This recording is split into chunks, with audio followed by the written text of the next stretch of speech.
ମୋନାଲିସାଙ୍କ ଜିଲ୍ଲା ଚିକିତ୍ସାଳୟରେ ସନ୍ଦେହଜନକ ମୃତ୍ୟୁ। ଥାନାରେ ଅଭିଯୋଗ ପରେ ସ୍ୱାମୀ, ଶାଶୁ, ନଣନ୍ଦ, ଶ୍ୱଶୁର ଥାନାରେ ଅଟକ।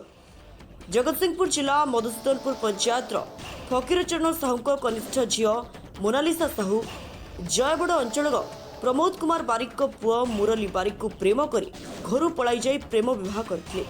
ତାଙ୍କର 10 ମାସର ପୁଅ ଥିବାବେଳେ ଗତ ରାତିରେ ମୋନାଲିସାଙ୍କ ଜିଲ୍ଲା ଚିକିତ୍ସାଳୟରେ ଚିକିତ୍ସାଧୀନ ଅବସ୍ଥାରେ ମୃତ୍ୟୁ ହୋଇଥିଲା।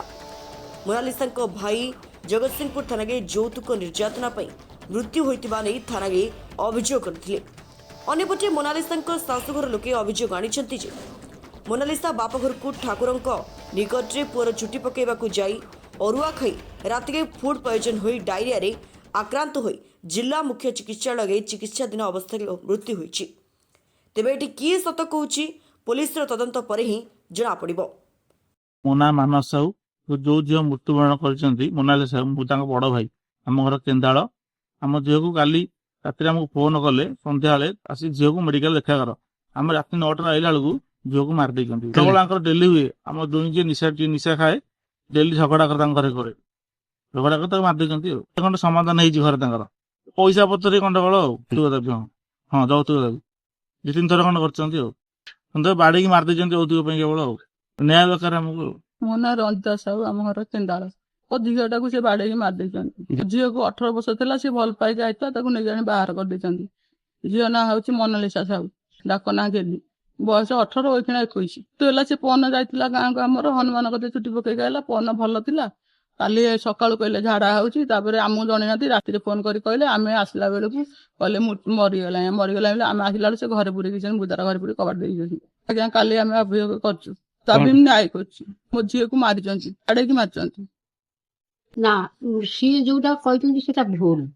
ସିଏ ତାଙ୍କର ଯାଇଥିଲେ ହନୁମାନଙ୍କ ମନ୍ଦିରକୁ ରବିବାର ଦିନ, ତାଙ୍କର ଭୋଜି କରିଲେ, ଛୁଆର ଚୁଟି ପକେଇଲେ, ସେଠି ଅରୁଆ ଫରୁଆ ଖାଇକି ଆସିଲା। ଘରକୁ ଆସିଲା ପରେ କଣ ଟିକେ ଟିକେ ଝାଡା ହେଲା।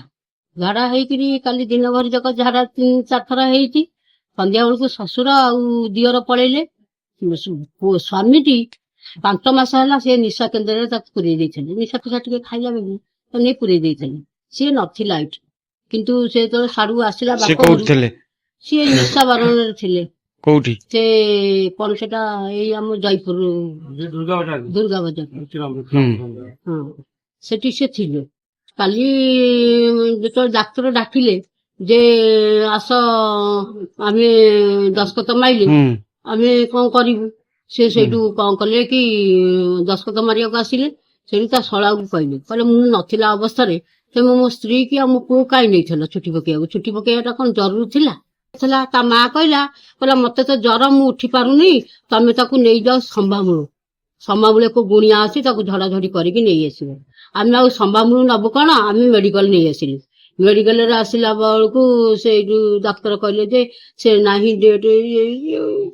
ସତ କହୁଛି ଆଜ୍ଞା, ମୁଁ ମିଛ କୁହେ ନାହିଁ। ମୁଁ କାହିଁ ତାଙ୍କ ସବୁବେଳେ, ତାଙ୍କର ଝିଅଟା ଯେତେବେଳେ ବଜ୍ର ପଡି ଯାଇଛି ନା, ସେ ଯେତେ ଯାହା କହିପାରିବେ ଆମେ ମନା କରିନୁ। କୁହନ୍ତୁ, ଫାଶୀ ଦଣ୍ଡ ଯଦି ହେଇଯାଏ ଆମେ ଦବାକୁ ପ୍ରସ୍ତୁତ ଅଛୁ, କାରଣ ତାଙ୍କର ଝିଅ।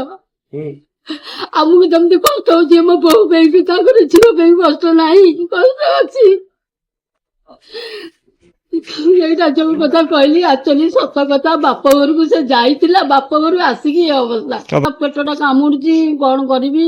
ଝାଡା 2-3ଟା ଖଣ୍ଡେ ହେଇଛି, ବାନ୍ତି ବି ଟିକେ ହେଇଯାଇଛି। ତାପରେ ଆଉ ଔଷଧ ମେଡିସିନ ଦେଲା ପରେ ଭଲ ବି ହେଇଗଲା। ତାପରେ ଡାକ୍ତର ପାଖକୁ ନେଇକି ଆସିଲି।